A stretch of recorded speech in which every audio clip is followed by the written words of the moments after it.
Déballage et test d'une BB 67400 de chez Minitrix en livrée Capitol, c'est de suite.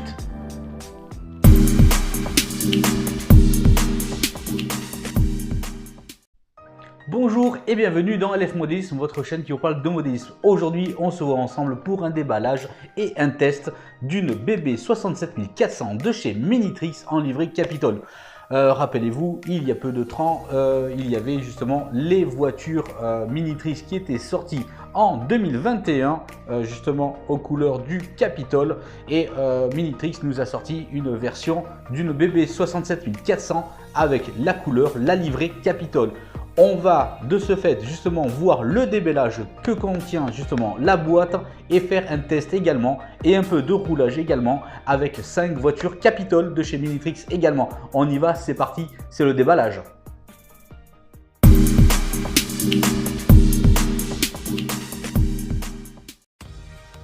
Bien, nous sommes ensemble à présent pour donc le déballage de cette BB 67400 couleur rouge, donc livré Capitol.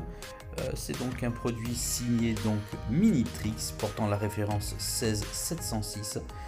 Sur la boîte, ce qui nous intéresse, c'est la façon de la rendre digitale avec une broche 14. À présent, nous allons ouvrir la boîte et découvrir notre locomotive.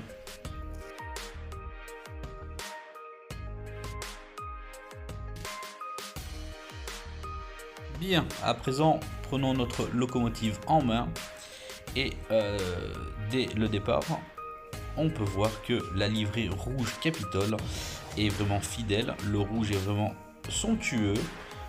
Aucune surprise concernant cette locomotive, la 67400. Moi personnellement, l'une de mes préférées. On voit tout de suite le logement en dessous. Si vous décidez de la rendre donc sonore, il faudra vous équiper bien entendu de décodeur digital. Bien, et bien écoutez, je vous propose de regarder donc le détaillage un petit peu des cabines et tout. Voilà, elle est vraiment magnifique. N'hésitez pas à commenter si vous la possédez déjà et si elle fait les jours heureux de votre réseau. Voilà, moi je la trouve vraiment magnifique. Bien, à présent nous allons parcourir l'intérieur de la boîte. Et souvenez-vous, dans une vidéo dont vous voyez le lien au-dessus, nous avions fait déjà la présentation d'une BB 67400 digitale sonorisée dans une livrée différente. Bien, à présent, la notice que nous allons parcourir, celle-ci est là et vous présente bien entendu plusieurs façons d'exploitation de votre machine. Mais ce qui nous intéresse vraiment à l'intérieur, c'est de montrer où se situe le logement du décodeur si vous souhaitez la rendre digitale. Pour ma part, moi je l'ai commandé et je l'ai reçu déjà digitalisé avec la broche NEM 14 à l'intérieur, mais autrement sachez que celle-ci vient en mode analogique avec un bouchon analogique, mais très simple bien entendu à mettre en place. Regardez sur la notice, tout est indiqué pour trouver l'emplacement, le logement. Une fois que vous avez votre décodeur 14 broches, il vous suffit justement d'enlever le bouchon analogique et de remplacer par votre décodeur que vous avez acquis.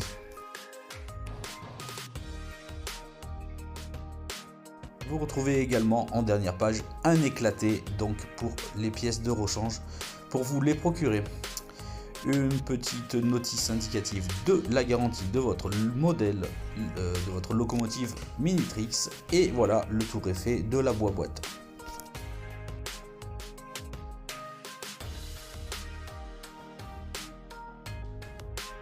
Bien, à présent, je vous propose tout de même de vous montrer comment l'ouvrir. Écoutez, essayez donc de séparer donc la caisse délicatement et puis vous allez voir, cela viendra assez facilement.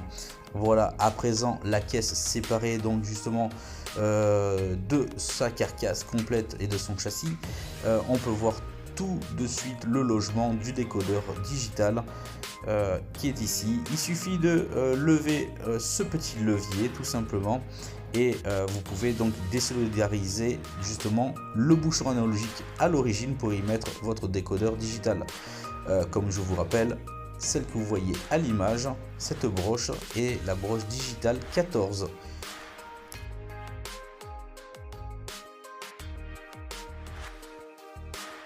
Voilà, faites-en de même de retirer à l'origine le bouchon. Et ensuite, vous verrez, insérez de la même sorte à l'intérieur. Rabattez le petit loquet. Voilà, pressez. Et voilà, le tour est joué. Votre locomotive est digitalisée. Ensuite, assemblez à nouveau votre carcasse délicatement. Et puis, vous verrez, vous allez pouvoir profiter en mode digital de votre modèle réduit.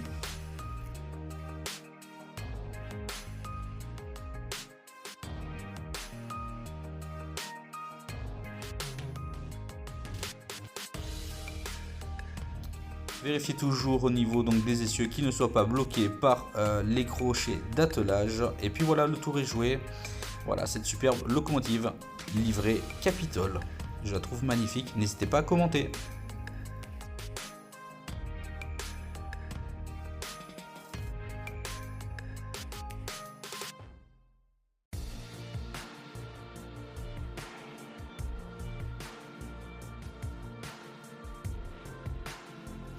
Voilà à présent donc les sets de voitures additionnelles en coffret de 3 et en coffret de 2 de chez Minitrix, donc Capitol. Voilà les références 15950 et 15951 et franchement voilà, c'est une superbe rame. Voilà, je vais ouvrir pour vous présenter quelques voitures, mais la qualité honnêtement est bien présente et vous aurez une superbe rame.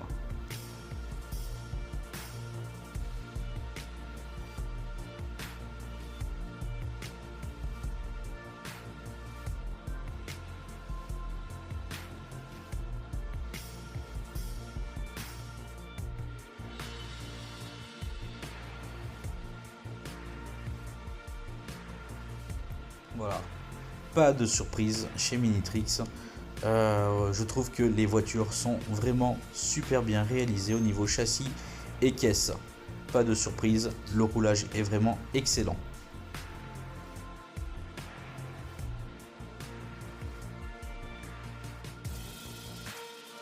Comme vous pouvez voir au niveau du détaillage, des soufflets et des sas d'intercommunication sont vraiment bien travaillés et sont bien modélisés. Moi personnellement j'adore.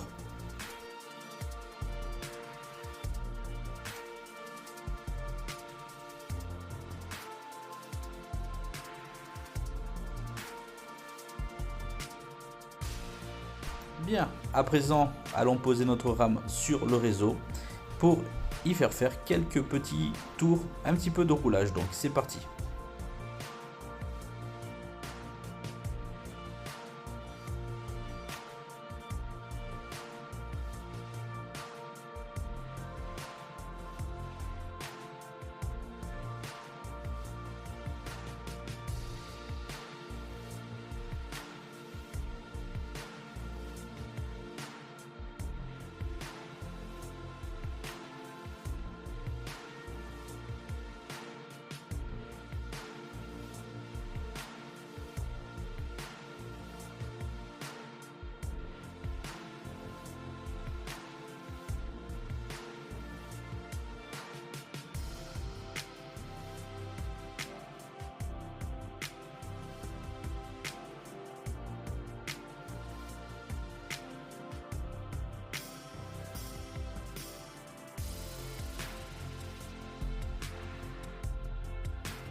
Bien, à présent, je vous propose un petit peu d'histoire sur la rame Capitol avec des images vidéo tirées de SNCF Médiathèque. Voilà, c'est parti.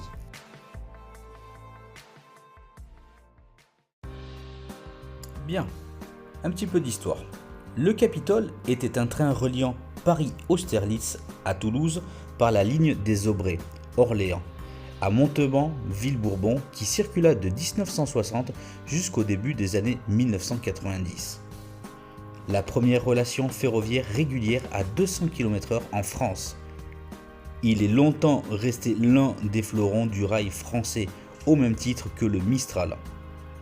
Il entra par la suite dans le regroupement TEE en 1970, puis en sortit en 1985, avant de finir sa carrière de manière plus confidentielle. Quelques chiffres. Donc, le type de cette rame est d'une rame rapide, donc je l'ai dit, des années 1960-1970. Trans-Europe Express, donc TEE, de 1970 à 1984, puis en train rame rapide de 1982 à 1991. Le départ était bien entendu donc de Paris-Austerlitz et son terminus à Toulouse-Matabio. La longueur du parcours était donc de 713 km par l'exploitant SNCF. Le premier jour de sa mise en circulation était le 15 novembre 1960, ainsi que le dernier jour de la circulation en septembre 1991. Le 15 novembre 1960, la SNCF met en circulation pour la première fois un train baptisé le Capitol entre Paris et Toulouse, nommé en référence au célèbre édifice toulousain. Le train circule en fin de soirée 3 fois par semaine, sauf les samedis et dimanches, et vise avant tout la clientèle d'affaires. Il effectue donc les 713 km du parcours en 7 heures avec 4 arrêts intermédiaires à Limoges, Brive-la-Gaillarde, Cahors et Montauban. Au début, le Capitol n'est composé que de 4 ou 5 voitures de première classe DEV Inox, une voiture restaurant de la CIWL et un fourgon. La baisse d'activité pendant l'été conduit même la SNCF à interrompre sa circulation en juillet et août 1961. Cependant, le service gagne progressivement en popularité, surtout en fin de semaine, et un deuxième service du soir est mis alors en place les vendredis. D'abord entre Paris et Limoges, puis jusqu'à Brive-la-Gaillarde. En 1962, le temps de parcours est abaissé à 6h45. Le 28 mai 1967, le Capitol est le premier train en France à rouler à 200 km/h en service commercial. 2 puis 4 et enfin 6 locomotives BB 92000, parfois désignées sous l'appellation BB 92000 Capitol, sont dotées d'améliorations spécifiques pour la marche à grande vitesse et arborent une livrée spécifique rouge à bande gris dauphin ainsi que des plaques émaillées Capitol à leur extrémité. Par la suite, parallèlement, une série spécifique de voitures UIC aptes à la grande vitesse sera donc les toutes premières classes avec la même livrée rouge et grise remplace les traditionnelles voitures vert wagon. Le succès commercial du Capitol est immédiat et la SNCF met rapidement en service un Capitol du matin en complément de celui du soir. Bien, j'espère que cela vous a plu. Cette démonstration, ce déballage et ce test de cette BB 67400 de chez Minitrix livrée Capitol. Moi personnellement, je la trouve magnifique, cette rame complète. D'ailleurs, n'hésitez pas à le dire dans les commentaires si vous la possédez déjà, comment est-ce que vous la trouvez. Moi personnellement, j'adore. N'hésitez pas à le dire dans les commentaires. Je vous dis à très bientôt pour d'autres vidéos, d'autres tests, d'autres déballages, d'autres rencontres avec des modistes. À bientôt, prenez soin de vous, ciao ciao.